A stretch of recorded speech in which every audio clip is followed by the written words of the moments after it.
مجلس ماتم کروائیں گے، مجلس ماتم کروائیں گے۔ الرحمن الرحیم العلی العظیم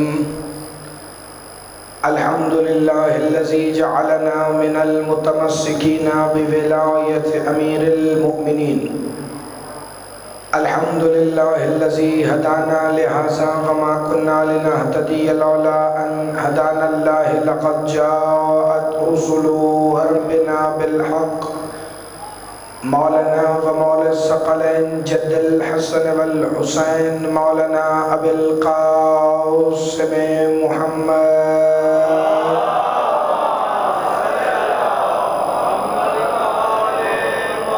الصلاة والسلام و اہل بیتہ الطیبین الطاہرین المعصومین المنتجبین الہداتیین المہدیین منتجبین المنتخبین المظلومین الذین اذهب اللہ عنکم الرجس اہل البیت ویطہرکم تطہیرا۔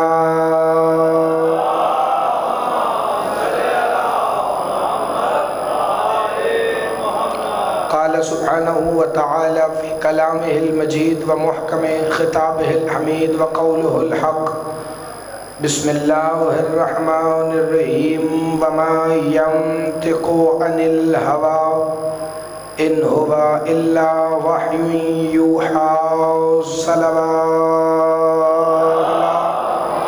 صلی علی محمد و آل محمد۔ دعا ہے کہ پروردگار عالم اس عظیم ترین عبادت کے درجات میں اور بھی بلندی عطا فرمائے۔ مالک کائنات تو بہتر جانتا ہے کہ مجلس حسین ابن علی وہ عبادت ہے کہ جس کی قبولیت کی دعا کی ضرورت اس لیے نہیں پیش آتی کیونکہ یہ مجلس قبول پہلے ہوتی ہے اور ادا بعد میں ہوتی ہے۔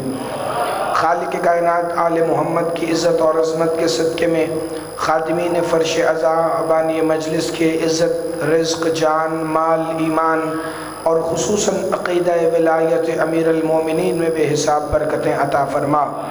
پروردگار عالم آل محمد کی عزت اور عظمت کے صدقے میں جتنے مومنین و مومنات اس فرش عزائے حسین ابن علی پہ آتے ہیں ان کی جھولیاں بھر کے بھیج، اور جس جس کے دل میں جو جو دعا ہے وہ بنا مانگے قبول ہو۔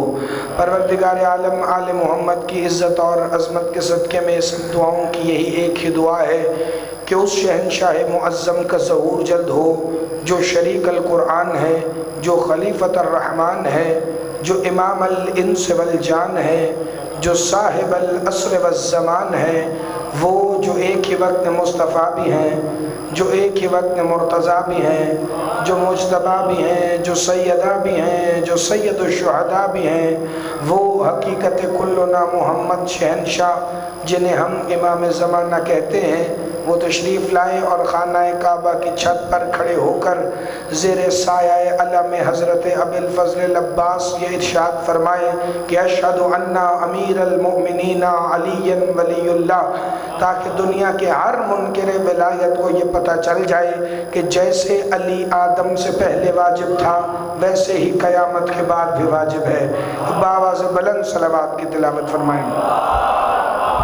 صلی علی محمد و آل محمد۔ درود ایسے پڑھیں کہ پتہ چلے آپ نے فضائل بھی سننے ہیں اور چہرے پہ کوئی تھکاوٹ و پریشانی نہیں ہے۔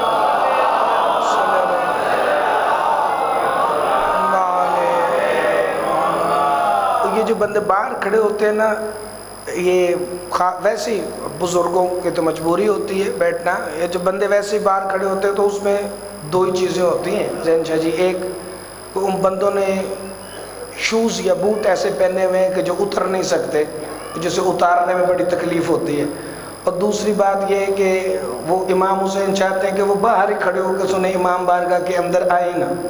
اور چونکہ بات ہے صرف دوسری، چونکہ یہ جو ہے نا جس کی ڈیوٹی یہاں ہے اس کی یہاں ہے، جس کی اندر ہے اس کی اندر ہے، جو باہر کھڑے ہوتے ہیں نا وہ مولا کہتے ہیں کہ بس یہ باہر ہی کھڑے ہو کے سنیں، چونکہ یہ آئے یہ گھر سے آتے ہیں لیکن مجلس کے اندر نہیں بیٹھتے، یہ باہر ہی کھڑے ہوتے ہیں۔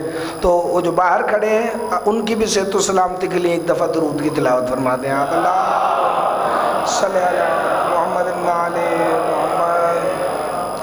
درود آپ کے لیے اس لیے پڑھا ہے تاکہ آپ کھڑے کھڑے تھک نہ جائیں، کو درود سے آپ کو طاقت ملتی رہے۔ ایک دفعہ پھر سے صلوات پڑھیں گے، اللہ محمد و آل محمد۔ توجہ ہے جی، میں دو چار جملے فضائل کے پیش کر سکوں۔ خالق کائنات نے سورہ والنجم میں ارشاد فرمایا، بسم اللہ الرحمن الرحیم، وما ینطق عن الہوی ان ہوا الا وحی یوحی۔ اللہ کہہ رہے یہ جو میرا حبیب محمد ہے نا، یہ تبھی بولتا ہے جب میں وحی کرتا ہوں۔ ذرا سا توجہ فرمائیے گا بھائی، آواز سب کو ٹھیک آ رہی ہے نا اسپیکر کی؟ تو پھر سب کو بولنا چاہیے بھائی، یہ میرا حبیب محمد تبھی بولتا ہے جب میں وحی کرتا ہوں۔ وما ینطق عن الہوی ان ہوا الا وحی یوحی۔ اور مصطفیٰ جو بھی کہہ رہے ہیں وہ خود سے کچھ نہیں کہہ رہے، بلکہ وہ تو وہی بول رہے ہیں جو میں وحی کرتا ہوں، وہ وہی بول رہے ہیں جو میں وحی کرتا ہوں۔ اللہ اگر مصطفیٰ نے وہی بولا ہے جو تو نے وحی کی ہے، اور مصطفیٰ اپنے پاس سے کچھ نہیں بولتے، چونکہ اتنا وقت نہیں کہ میں پہلے آیتوں کی تمہید کروں، پھر آپ کو سورہ والنجم کا شان نزول سمجھاؤں، اور اس کے بعد پہلا نتیجہ پڑھوں، اتنے دیر میں تو ویسے ہی بندے جو پریشان ہیں وہ سو جائیں گے، آرام کرنے لگیں گے۔ تو پہلا فکر آ رہا ہے، اللہ کہہ رہے میرا نبی اپنی مرضی سے کچھ نہیں بولتا، یہ وہی بولتا ہے جو میں اللہ کہہ رہا ہوں۔ تو پھر پتہ نہیں نبی کیوں حسین کو گود میں بٹھا کے کہہ رہے تھے حسین منی؟ جسے فکرہ سمجھ آیا ہے اسے بولنا چاہیے، جس کا ہاتھ ایسے اٹھتا ہے وہ نہ اٹھانے کی زحمت کرے، چونکہ ان کے فضائل میں ہاتھ ایسے اٹھے گا جیسے غدیر میں نبی کا اٹھا ہے، ملک حیدری۔ توجہ بھائی، اللہ فرما رہا ہے، ہاں اتنی جلدی میں بات شروع نہیں کرتا جتنی جلدی میں نے کر دی ہے۔ اے میرے حبیب، آپ جو بھی بول رہے ہیں وہ اللہ بول رہا ہے، وہ آپ نہیں بول رہے، چونکہ آپ وہی بولتے ہیں جو اللہ وہی کرتا ہے۔ تو اب جو رسول حسین کو گود میں بٹھا کے کہہ رہے ہیں حسین منی وانا من الحسین، تو اس کا مطلب یہ صرف رسول نہیں بلکہ اللہ کہہ رہے حسین مجھ سے ہے۔ زندہ باد، سدا سلامت رہے، ہاتھ اٹھائے۔ آیت پہلے اس لیے پڑھی ہے تاکہ کسی کا ہاتھ نیچے نہ رہے۔ اب اللہ کہہ رہے حسین مجھ سے ہے، میں حسین سے ہوں۔ اچھا، اگر کسی کو اللہ اور حسین کے تعلق پر شک ہونا تو وہ نبی کا سجدہ دیکھے۔ نہیں، آپ ہاتھ اٹھانے، میں مولا غازی کے فضائل پڑھنے لیکن ایک ترتیب کے ساتھ پڑھنے، چونکہ مولا غازی کے فضائل پریشان چہروں میں نہیں پڑھے جاتے، ورنہ بندے اور بھی گھبرا جاتے ہیں۔ کیوں؟ نبی کہہ رہے ہیں کہ جو میں کہوں گا وہ میں نہیں، وہ اللہ کہہ رہا ہے۔ نبی نے کہہ دیا حسین منی وانا من الحسین، اللہ حسین تجھ سے ہے، تو حسین سے ہے، حسین نبی سے ہے، نبی حسین سے ہے۔ اس کا مطلب اگر کسی کے پاس حسین نہیں ہے تو نہ اس کے پاس اللہ ہے نہ رسول ہے۔ زندہ باد۔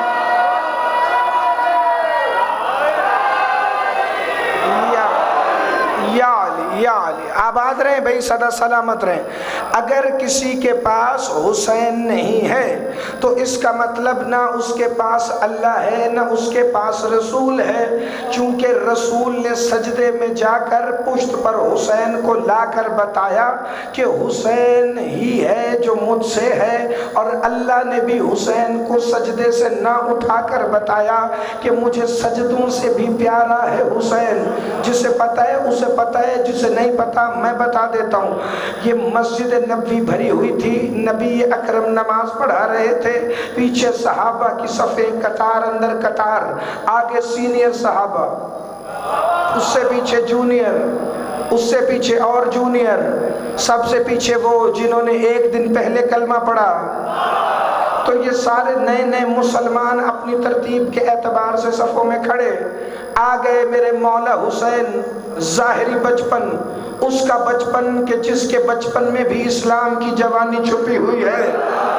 وہ حسین مسجد نبوی میں داخل ہوئے، صحابہ کی صفوں کو چیرتے ہوئے حسین گزرے، سلمان کہتے ہیں یہی تو وہ دن تھا جس دن صحابیوں کو اللہ نے مرتبے عطا کیے، جس کو حسین کا قدم لگا کوئی سلمان بن گیا، کوئی ابو ذر بن گیا، کوئی مقداد بن گیا، کوئی کمبر بن گیا۔ نہیں، ٹوٹی ہوئی داد نہیں۔ اگر سارے بندے مل کے بولو تو میں اگلا فقرہ کہنے لگا ہوں، اور فقرہ تاریخ کی ذمہ داری سے کہنے لگا ہوں، جس کو میرے مولا حسین کا قدم لگا، کوئی سلمان، کوئی ابو ذر، کوئی مقداد، کوئی کمبر، کوئی عمار، کوئی بلال، کوئی زید، یہ سارے صحابہ حسین کے قدموں سے مس ہو رہے ہیں۔ جس کو حسین کا قدم نہیں لگا، اس کا بیٹا کربلا میں حسین سے لڑنے آیا تھا۔ زندہ باد، ہاتھ اٹھانا، جا کے تاریخ پڑھ لینا۔ جب تم تاریخ پڑھو گے، تاریخ ایک فقرے میں بند کی ہے۔ جس صحابی پر حسین کا قدم یا ہاتھ مس نہیں ہوا، اس کا بیٹا کربلا میں حسین کے مقابل جنگ کرنے کے لیے کھڑا ہوا تھا، کیونکہ حسین کا مس کرنا ہی طہارت کی ضمانت ہے، حسین کا مس کرنا ہی نسلوں کی بقا ہے۔ زندہ باد علی کے شیعہ، فقرہ وہ پڑھنے لگا ہوں جو تمہاری روح کو سکون دے۔ آ گئے حسین پشت رسول پر، استقبال تم نے بڑا اچھا کیا ہے، لیکن فضائل کا سلسلہ ذرا لمبا ہے بھائی۔ آ گئے حسین پشت رسول پر۔ کیا پڑھ رہے تھے رسول؟ اذان؟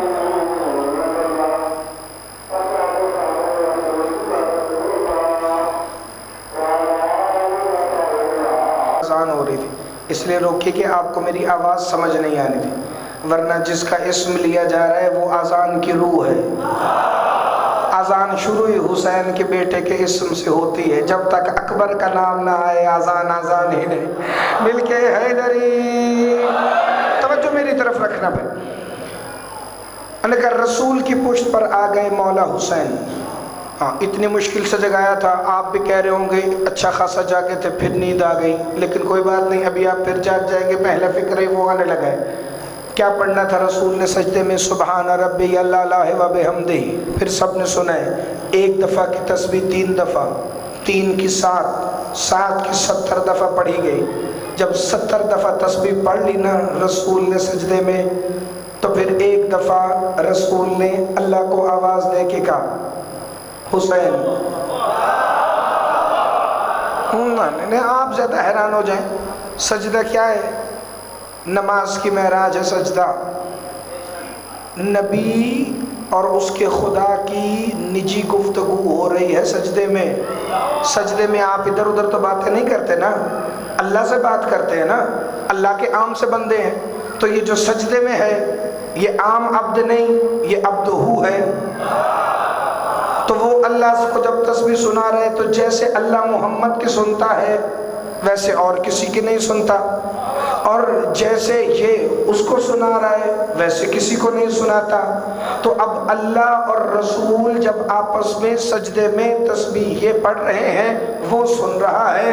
اللہ جانے کیا ہوا، اس تسبیح کو روک کر ایک دفعہ رسول نے اللہ سے کہا یا حسین۔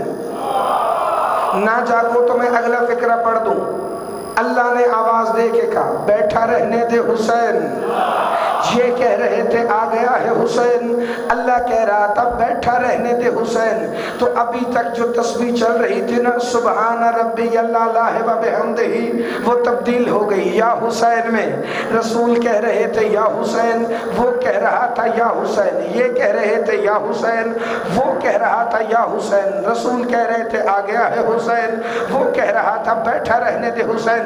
نہیں، میں بلال کاظمی صاحب کے 4 مصرے پڑھ دیتا ہوں تاکہ تمہیں یہ منظر سمجھ آ جائے کہ سجدے میں بیٹھا کون ہوا ہے۔ وہ کہتے ہیں جہاں میں اگر غم کربلا نہیں ہوتا، غموں کا ذوف تو ہوتا، عصا نہیں ہوتا، وہاں خیال محمد میں آ رہا ہے حسین، جہاں خدا کے سوا دوسرا نہیں ہوتا۔ سدا سلامت رہو بھائی، ہمیشہ آباد رہو۔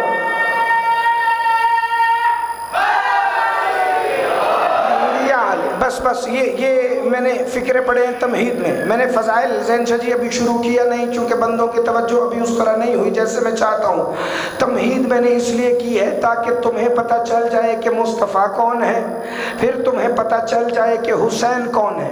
چونکہ فضائل تو پڑھنا ہے میں نے مولا غازی کا، اب بندے حیران ہو مولا عباس کا فضائل پڑھنے کے لیے پہلے رسول کا تعارف ہو پھر حسین کا تعارف ہو، اسے ہی تو کہتے ہیں عباس۔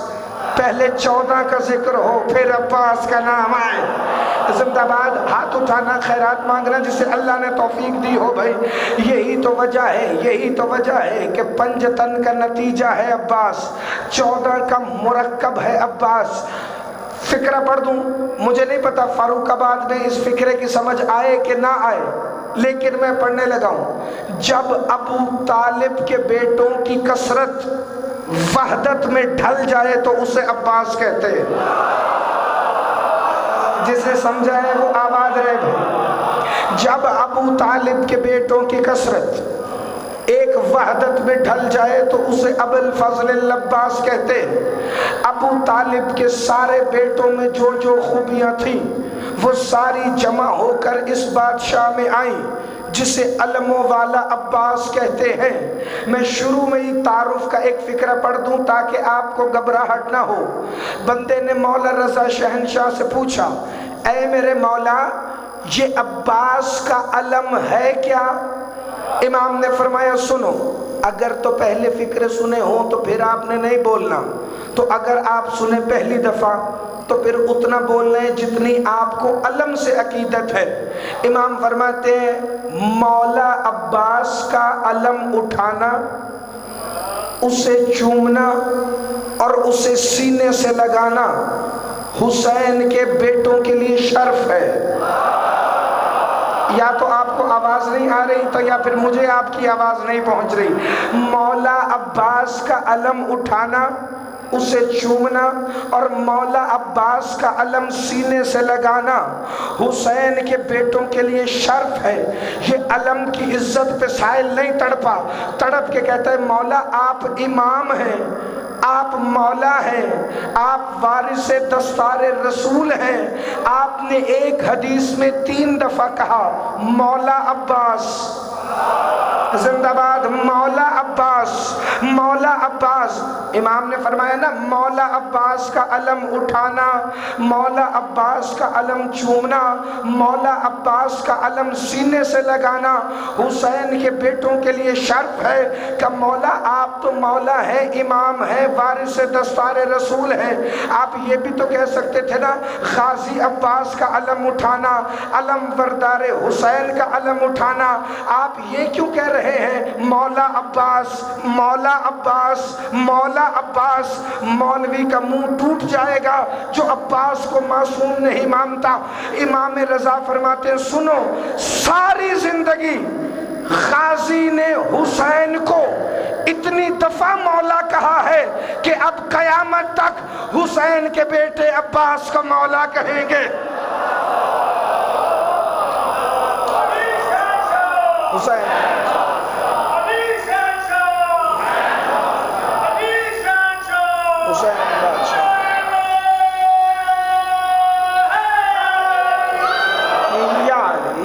بس اب سماعتیں ذرا تھوڑی کھل گئی ہیں تو میں ایک فکرہ ہدیہ کرنے لگا ہوں۔ کیوں کروایا پہلے رسول کا تعارف، کیوں کروایا پہلے حسین کا تعارف؟ تاکہ تمہیں پتہ چل جائے کہ عباس کون ہے۔ رسول اللہ نے فرمایا انا مدینۃ العلم وعلی بابها، اور رسول جو فرماتے ہیں وہ کون کہتا ہے؟ اللہ کہتا ہے، کیونکہ قرآن کہہ رہا ہے۔ حضور نے فرمایا انا مدینۃ الحکمت وعلی بابها، انا مدینۃ الجنت وعلی بابها، انا مدینۃ الشریعت وعلی بابها۔ میں علم کا شہر ہوں، علی میرا دروازہ ہے۔ میں حکمت کا شہر ہوں، علی میرا دروازہ ہے۔ میں جنت کا شہر ہوں، علی میرا دروازہ ہے۔ یا رسول اللہ آپ جو فرما رہے ہیں علی آپ کا دروازہ ہے، پھر آپ نے ہی تو کہا حسین منی و انا من الحسین، تو حسین اپنے دور کا مصطفیٰ ہے۔ زندہ باد ہاتھ اٹھانا بھائی۔ تو عباس کون ہے؟ عباس اپنے دور کا مرتضیٰ ہے۔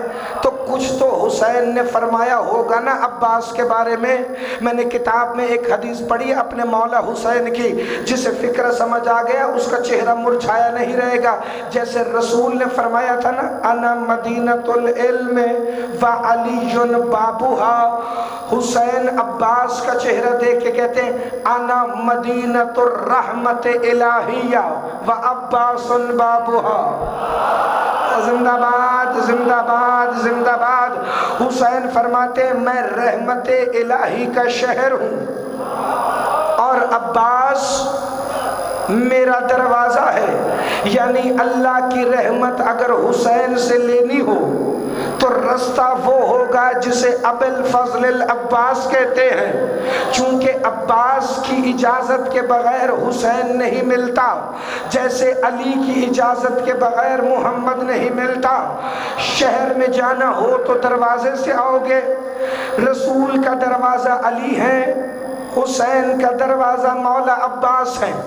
آ گئے شب عاشور میرے مولا حسین کے اصحاب، آ کے کہتے عباس ہمیں بتائیں نا کہ حسین کون ہے۔ کہ تم حسین کا پوچھ رہے ہو، پہلے اپنی عزت تو پوچھو کہ تم کون ہو۔ حبیب تڑپے، جون تڑپے، مسلم بن اوسجا ایک دفعہ دیکھنے لگے، آپس، بریر، وہب، یہ سارے شہدائے کربلا کے نام لکھے، ان میں جا کر پڑھ لینا۔ سارے عباس کو دیکھنے لگے۔ مولا عباس ہماری حیثیت کہ آپ ہمارا تعارف کروائیں۔ مولا عباس فرماتے ہیں ہاں، میرے بھائی نے تمہیں چن جو لیا ہے اپنی انگوٹھی کا نگینہ بنا کر، تو پھر میں کیوں نہ تمہاری تعریف کروں۔ اب کربلا کے سارے شہید شب عاشور دیکھنے لگے کہ عباس حسین کے نوکروں کی تعریف کرتا کیسے ہے۔ کہ ابھی تم جاؤ گے حسین کے خیمے میں؟ کہاں مولا، آقا حسین نے بلایا تو ہے، جس موقع کے صرف مصائب سنے اس موقع کا فضائل سننا۔ حسن شاہ جی مجھے نہیں پتا ابھی فاروق آباد والوں کی معرفت آگے گئی ہے یا پیچھے 1947 پہ کھڑی ہے، لیکن فکرہ میں بڑا کہنے لگا ہوں۔ مولا عباس فرماتے ہیں حبیب، ہر، جون، تمہیں اپنی عزت کا اندازہ ہے؟ تم آج حسین کے خیمے میں جاؤ گے۔ کہنے لگے تو اس میں بڑی بات کیا ہے؟ کہ ابراہیم، موسیٰ، عیسیٰ، اسماعیل، یہ نبی باہر کھڑے ہوں گے، تم اندر چلے جاؤ گے۔ زندہ باد زندہ باد زندہ باد۔ کا انبیاء حسین کے خیمے کے باہر ہوں گے مگر تم حسین کے خیمے کے اندر چلے جاؤ گے۔ کہنے لگے مولا ہمیں بتائیے تو صحیح نا، خیمہ حسین میں جانے کا ادب کیا ہے؟ عباس مسکرائے کہ میں پہلے آیت تطہیر پڑھتا ہوں حسین کے خیمے کے باہر، پھر اندر داخل ہوتا ہوں کہ مولا تو حسین کا لہو ہے، تو بھائی ہے، ہم غلام ہیں، ہم نے کیسے جانا ہے حسین کے خیمے میں؟ فکرہ سمجھو نہ سمجھو لیکن فکرہ مجھے بڑا لطف دے رہا ہے۔ مولا عباس نے ان اصحاب حسین کو دیکھ کر کہا تم جانتے ہو موسیٰ طور پر کیسے جاتا تھا؟ 1 2 3 4 5 6 7 8 9 10 11 12 بندے بولے، باقی دل کرے تو بول لینا۔ کہ تمہیں پتہ ہے موسیٰ طور پر کیسے جاتا تھا؟ کہ جی مولا قرآن نے پڑھا ہے، پہلے جوتی اتارتا تھا، پھر طور کے دامن میں کھڑے ہو کے کہتا تھا بسم اللہ الرحمن الرحیم ربی شرح لی صدری ویسر لی امری واحلل عقدۃ من لسانی یفقہوا قولی۔ کہ بس یہی طریقہ ہے، حسین کے خیمے کے باہر جاؤ، پہلے جوتی اتارو، پھر اللہ سے دعا کر کے کہو ربی شرح لی صدری ویسر لی امری۔ یہ ادب ہے، یہ ادب ہے۔ خیمہ حسین کون ہے؟ ابو الفضل العباس، ابو القربہ، سقائے معصومہ، زہر الولایہ، کاشف الکرب عن وجہ الحسین، قمر بنی ہاشم۔ پتہ ہے قمر بنی ہاشم کسے کہتے ہیں؟ قمر کہتے ہیں پورے چاند کو، بدر کہتے ہیں تھوڑے چاند کو، قمر کہتے ہیں پورے چاند کو۔ قمر بنی ہاشم بنی ہاشم کا چاند جہاں ایک سے ایک حسین ہے، وہاں عباس قمر بنی ہاشم ہے۔ اتنے ڈھیلے ہو کہ تو فضائل آپ نے کبھی نہیں سنے، پھر اس کا مطلب کچھ ایسا پڑھوں کہ جس کی وجہ سے آپ جاگے۔ چلو سن لو ایک بات تمہیں،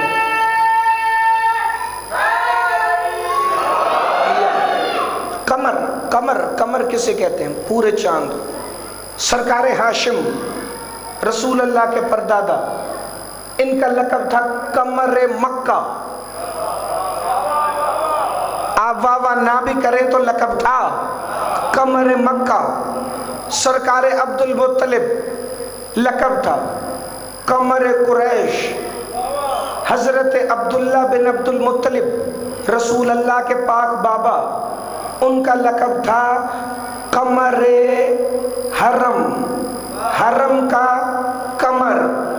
رسول اللہ کا لقب ہے قمر بطحا، وادی بطحا کا قمر۔ یہ سارے ہاشمی ہیں۔ سرکار ہاشم، عبد المطلب، سرکار عبداللہ، رسول اللہ، یہ سارے ہاشمی ہیں، سارے قمر ہیں۔ ابو طالب بھی قمر ہیں، عبد المطلب کے بیٹے بھی قمر ہیں۔ سارے قمر مل کر عباس کو کہتے ہیں تو قمر بنی ہاشم ہے۔ زندہ باد، زندہ باد، زندہ باد۔ فکرہ جس جوان نے سنا ہے اسے میرا منبر کی بلندیوں سے سلام ہے بھائی۔ یہ سارے قمر مل کے کہتے ہیں عباس تو قمر بنی ہاشم ہے۔ ایک اور فکرہ سننا، جو ننیال ہے نا میرے مولا غازی کا، بنو کلاب، جسے آل وحیدہ بھی کہتے ہیں۔ پچھلے سال اسی مجلس میں نے بتایا تھا کہ مولا علی نے جناب عقیل کو رشتہ لینے بھیجا حضرت ابو الفضل العباس کے نانا جناب حسام کے گھر۔ وہ فکر میں نے پچھلے سال پڑھے تھے، مجھے یاد ہے ابھی تک، آپ کو یاد ہو نیا ہو۔ بنو کلاب والوں نے جب دیکھا نا کہ عباس نے جوانی میں قدم رکھا ہے اور عباس کے کمالات دیکھنا شروع کیے، تو وہ عباس کو کہتے تھے قمر العشیرہ، یعنی وہ رشتہ دار جو چاند ہے۔ سدا سلامت رہیں، ہمیشہ آباد رہیں۔ توجہ بھائی، تو بس یہ قمر بنی ہاشم۔ اب بنی ہاشم میں سارے بہادر، سارے سخی، سارے خوبصورت، سارے جوان، سارے علم والے۔ پتہ ہے کیوں تھی یہ فضیلتیں بنو ہاشم کی؟ اس کی وجہ ہے ان جیسا حسن کسی کے پاس نہیں۔ دنیا مرتی مر جائے، رسول کے خاندان جیسا حسن آ سکتا ہی نہیں۔ ہر کوئی وجہ اللہ تھوڑی ہوتا ہے۔ زندہ باد، سدا سلامت رہو۔ ہر کوئی وجہ اللہ تھوڑی ہوتا ہے۔ جیسا حسن ان کا ہے ایسا حسن کائنات میں کسی کے پاس نہیں ہے۔ ابھی دنیا ٹکی ہوئی تھی حسن یوسف پر، لیکن دنیا کو پتہ نہیں تھا ایک وہ بھی آنے والا ہے جسے دیکھ کر یوسف اپنے ہاتھ ملتا رہ جائے گا۔ چونکہ دنیا جانتی تھی یوسف ابن یعقوب ابن اسحاق ابن ابراہیم کو، پھر وہ دنیا میں آ گیا جسے لوگ کہتے ہیں محمد ابن عبداللہ ابن عبد المطلب ابن ہاشم۔ جو ہی مصطفیٰ کا ظہور ہوا تو دنیا کو پتہ چلا جہاں یوسف کا حسن ختم ہوتا ہے وہ محمد کی جوتی شروع ہوتی ہے۔ سدا سلامت رہو، ہمیشہ آباد و شاد رہو۔ جہاں یوسف کا حسن ختم ہوتا ہے وہاں نبیوں کے سلطان کی جوتی شروع ہوتی ہے۔ سخاوت اس خاندان میں بھری پڑی ہے۔ ہر کوئی سخی، جناب ہاشم سخی، عبد المطلب سخی، ابو طالب سخی اور محمد مصطفیٰ سخی۔ پھر وہی سخاوت آ گئی حسین میں۔ سخی اتنے ہیں اگر اللہ بھی کچھ مانگ لے تو ان کے پاس ہوتا ہے۔ جسے فکرہ سمجھ آیا ہے بھائی، اللہ ان کو کہے نا کہ اپنا سر دے دو تو یہ ایک لمحہ نہیں لگاتے، یہ دے دیتے۔ اتنے بڑے سخی ہیں۔ ایسا سخی کوئی کائنات میں دکھاؤ تو صحیح نا، جو کہے 6 مہینے کا بچہ بھی لے لے، 18 سال کا جوان بھی لے لے، 32 سال کا بھائی بھی لے لے، پھر اپنی بھی گردن نوک کے نیزہ پہ چڑھائے۔ یہ عام بندہ نہیں کر سکتا۔ وہ کر سکتا ہے جو سخیوں کا سخی ہو، جو ولیوں کا ولی ہو، جس جیسا بہادر اور کوئی نہ ہو۔ عالم علم جیسا ان کے پاس ہے ایسا کسی کے پاس نہیں، چونکہ یہ علم وہاں سے لے کے آتے ہیں، یہ مکے مدینے کے سکولوں میں نہیں جاتے، ان کو اللہ پڑھا کے بھیجتا ہے۔ تبھی تو وہ کہہ رہا تھا وَمَا يَنْطِقُ عَنِ الْهَوَىٰ، مصطفیٰ وہی بولتے ہیں جو میں وہی کرتا ہوں۔ پھر شجاعت ایسی ہے کہ کسی اور کے پاس نہیں۔ اب سخاوت، حسن، علم اور شجاعت، یہ چاروں خصوصیات اس خاندان میں ہیں، تو سوچو جو اس خاندان میں قمر بنی ہاشم ہے، اس کی سخاوت بھی کمال، اس کا علم بھی کمال، اس کا حسن بھی کمال، اور شجاعت تو اس کی کمال ہے ہی ہے۔ جس نے کبھی نہیں دیکھا کہ عباس کتنا شجاع ہے، ذرا ایک دفعہ میرا جملہ سننا بھائی۔ لیلۃ الحریر کی رات ختم ہوئی، صفین کا آخری معرکہ ہونا تھا، مولا علی نے اپنے خیمے میں اپنے 18 بیٹوں کو بلایا، ادھر ایک علی، سامنے 18 علی۔ نہیں، ہاتھ نیچے رکھو، یہ ٹوٹی پھوٹی داد مجھے چاہیے ہی نہیں۔ ادھر ایک علی، سامنے 18 علی۔ مولا علی نے 18 بیٹوں کی قطار دیکھ کے کہا کون ہے جو آج میری جگہ جنگ کرے؟ کون ہے جو آج میری جگہ جنگ کرے؟ فوراً حسن اور حسین آگے آئے۔ مولا علی نے دونوں کو سینے سے لگا کے کہا میرے بیٹو، میں نے اپنے بیٹوں سے پوچھا ہے، محمد کے بیٹوں سے نہیں پوچھا۔ علی کے شیعہ ہاتھ اٹھانا، ان اٹھتے ہوئے ہاتھوں کو اللہ سلامت رکھے۔ جس کا ہاتھ آدھا آدھا اٹھتا ہے وہ مہربانی کر کے زحمت نہ کرے، چونکہ میں غازی کا حملہ پڑھنے لگا ہوں، میں غازی کی جنگ پڑھنے لگا ہوں۔ کہ کون ہے جو جنگ کرے میری جگہ؟ فکرہ بدلوں حسن شاہ جی، صرف آپ کے لیے اور زین شاہ جی آپ کے لیے، اور جو میرے بزرگ سید بیٹھے، اگر وہ دعا کر دیں باقی بندہ اف تک نہ کرے تو پھر بھی فکر کا حق ادا ہے۔ علی مولا نے اپنے سامنے بیٹوں کو دیکھ کر کہا آج میرا دل ہے علی لڑے لیکن علی نہ لڑے۔ صدا سلام یا علی مولا، علی مولا، آواز تھوڑی سی یا علی، آپ صدا سلامت ہے، ایکو ٹھیک ہے، بس یا آواز یہاں بہترین ہوگی، توجہ بھائی۔ کہ آج میرا دل ہے علی لڑے لیکن علی نہ لڑے۔ علی کے بیٹے کہتے ہیں بابا ٹھیک ہے، ہم سمجھ گئے، آپ چاہ رہے ہیں یعنی آج آپ جنگ نہیں کریں گے، لیکن ہم میں سے جو بھی جنگ کرے گا اس کی جنگ آپ کی جنگ ہوگی۔ علی فرماتے بالکل، تو کون ہے جو میرا لال آ کے جنگ کرے؟ سب سے پہلے جناب اون ابن علی آگے آئے، بابا کے قدموں پہ ہاتھ رکھ کے کہتے ہیں بابا میں آپ کی جگہ جنگ کروں گا۔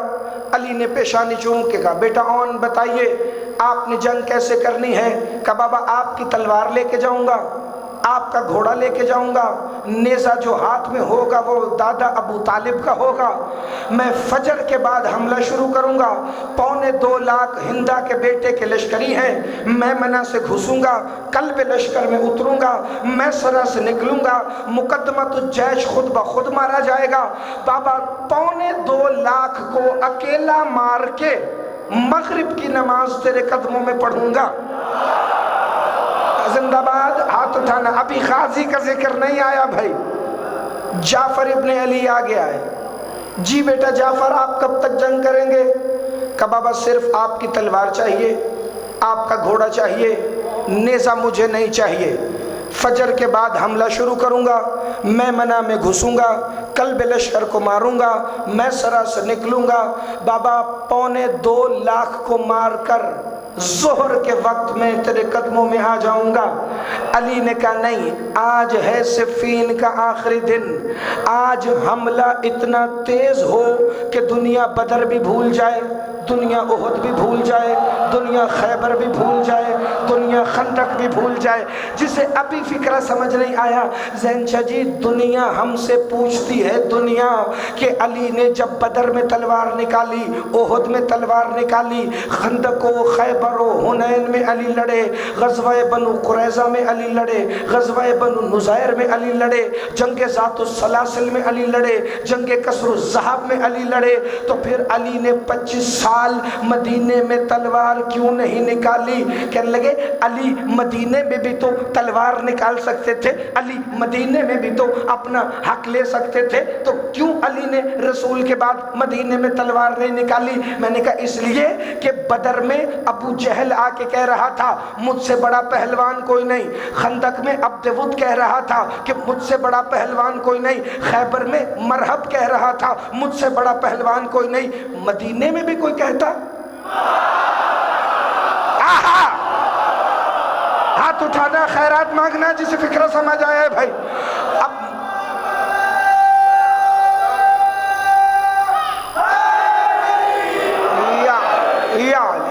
مدینے میں بھی کوئی کہتا کہ ہم سے بڑا پہلوان کوئی نہیں؟ پھر دیکھتے اس کا سر تن پہ رہتا کیسے ہے۔ دنیا کہنے لگی اب جو صفین میں 25 سال بعد علی کی تلوار نکل آئی ہے جمل لڑنے، صفین لڑنے، نہروان لڑنے، تو اب وہ پرانی طاقتیں کہاں؟ اب وہ بدر والا زور کہاں؟ اب وہ احد والے مارکے کہاں؟ اب وہ خندق میں عبد ود کا قتل کہاں؟ اب وہ خیبر کا اکھاڑنا کہاں؟ علی کی طاقتیں وقت کے ساتھ کم ہو گئی ہوں گی۔ علی نے فرمایا نہیں، جو کم ہو جائے وہ بندوں کی طاقت ہوتی ہے، علی کی کلائی میں قوت پروردگار ہے۔ علی آہا سدا سلامت رہو، ہمیشہ آباد رہو۔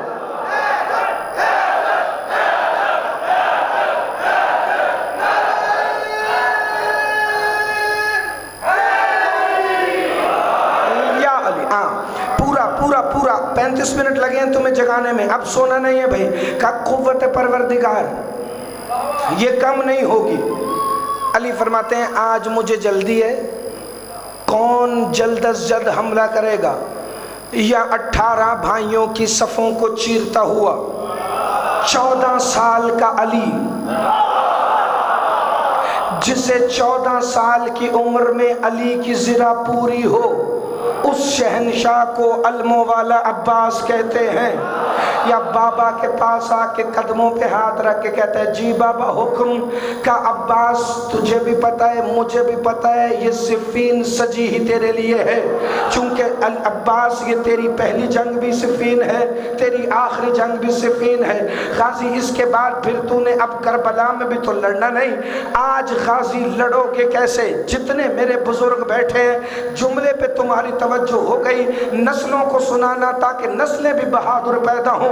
غازی کہتا ہے بابا تو حکم تو کر، لڑنا ہے کیسے؟ کہ بیٹا آپ بتائیں۔ کہ بابا یاد رکھ، نہ مجھے نیزہ چاہیے، نہ تیری تلوار چاہیے، نہ تیرا گھوڑا چاہیے، بابا ایسے دونوں خالی ہاتھوں سے ید اللہ کا بیٹا میدان میں چلا جائے گا، فجر کے بعد حملہ شروع کرے گا، میمنہ میں گھسے گا، قلب لشکر کو چیرے گا، میسرہ سے نکلے گا، مقدمت الجیش اور ہراول دستے ختم ہو جائیں گے۔ بابا 2.25 لاکھ ہے یزید کے باپ کے لشکر میں، ان سب کے سر قلم کر کے ہوا میں اچھال دوں گا، ابھی پہلے کا سر نیچے نہیں آئے گا، میں تیرے پاس آ جاؤں گا۔ سبحان اللہ، الحمدللہ، بولے ہو بھائی، صدا سلامت رہو جتنے جوان بیٹھے ہو، غازی عباس کا صدقہ تمہاری جوانیاں سلامت رہے، مل کے حیدری۔ توجہ، ابھی نعرہ نہیں، میری طرف دیکھو۔ مولا عباس آئے، بابا اب میں جنگ کے لیے جاؤں؟ کہ ایسے نہیں، جو علی بن کے جا رہے ہو تو پھر میرا لباس پہنو۔ علی نے مولا غازی کی عبا پہنی، اپنی عبا مولا غازی کو پہنائی۔ علی نے اپنا امامہ مولا عباس کے سر پہ رکھا، مولا عباس کا امامہ اپنے سر پہ رکھا۔ علی کے جو سر پہ امامہ ہے وہ عام نہیں، 1.25 لاکھ نبیوں کی دستار ہے۔ زندہ باد، ہاتھ اٹھانا جو کہتا ہے غازی معصوم نہیں، غازی سید نہیں، اس مولوی کو بتا علی نے 1.25 لاکھ نبیوں کی دستار اتاری،